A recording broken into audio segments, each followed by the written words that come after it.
प्रिय मित्रों, मत्ती रचित सुसमाचार अध्याय 25 31 से 40 तक।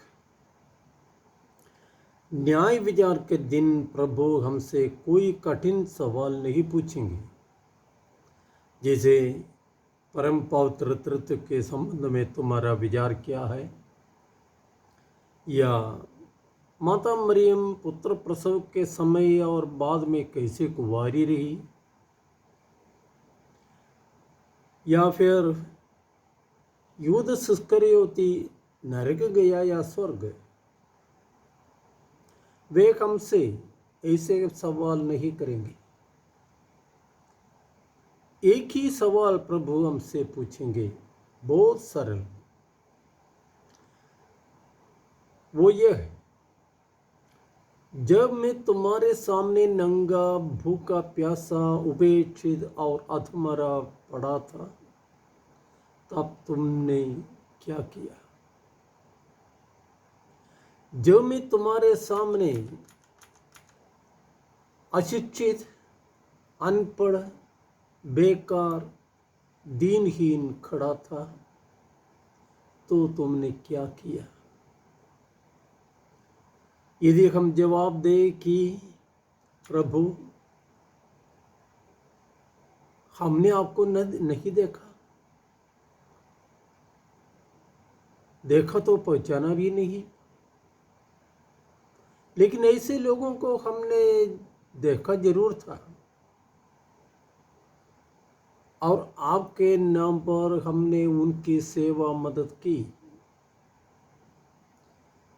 तब हम ये मनोहारी शब्द सुनेंगे, उन गरीबों, असहायों, उपेक्षितों और परित्यक्तों के रूप में मैं ही तुम्हारे पास आया था और तुमने मेरी ही सेवा मदद की।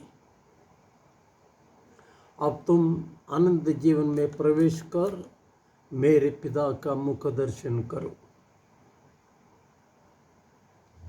लेकिन यदि हम दूसरों में प्रभु को देखने और उसकी सेवा करने में असमर्थ रहे, तो हमें प्रभु की ये कठोर शब्द सुनने पड़ेंगे, कुकर्मियों, मुझसे दूर जाओ। क्रिस्ती दर्शन सरल और सीधा जरूर है, लेकिन उसको अपनी जीवन शैली बनाना आसान नहीं है, क्योंकि साधारणतया लोग बड़े बड़े कार्यों को अधिक महत्व देते हैं और दैनंदिनी जीवन के छोटे छोटे कार्यों की परवाह नहीं करते। सच्चाई यह है कि इन छोटे कार्यों में ही क्रिस्ती जीवन की कसौटी है। क्या दूसरों की पीड़ा समझकर उनकी भरसक मदद करने को हम तैयार हैं? एक मुस्कान, दिल की एक बात, एक प्रोत्साहन शब्द, ये कभी कभी किसी को नया जन्म देने के लिए पर्याप्त हो सकता है। इस पर हम विचार करें, प्रभु की कृपा से हम कुछ अच्छे कार्य करें। जय यीशु।